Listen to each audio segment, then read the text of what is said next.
वळूया पुढच्या बातमीकडे।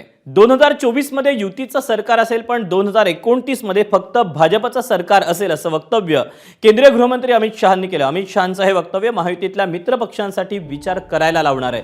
2024 साली महायुतीत लढणाऱ्या पक्षांना 2029 साली वेगळं लढावं लागणार का? 2029 साली महायुती राहणार नाही का? असे प्रश्न या निमित्तानं निर्माण झालेत।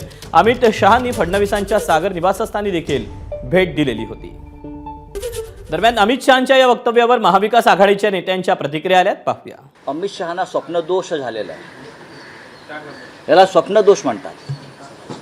2024ला ते सरकार आणू शकले नाहीत पूर्णपणे। संपूर्ण भाजपला स्वप्नदोषाचा विकार जडलेला आहे।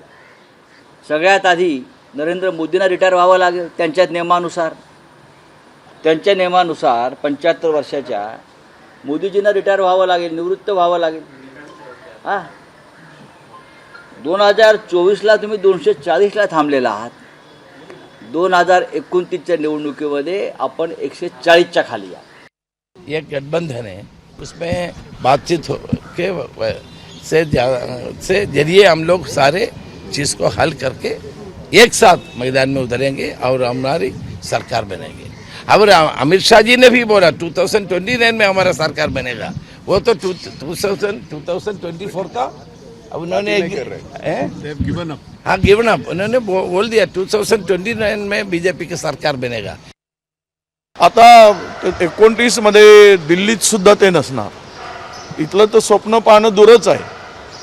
कसे तरी कुबड्या घेऊन सत्तेत आहेत, तर पुढे राज्यामध्ये पुन्हा 10-15 वर्ष यांचा पत्ता दिसणार नाही।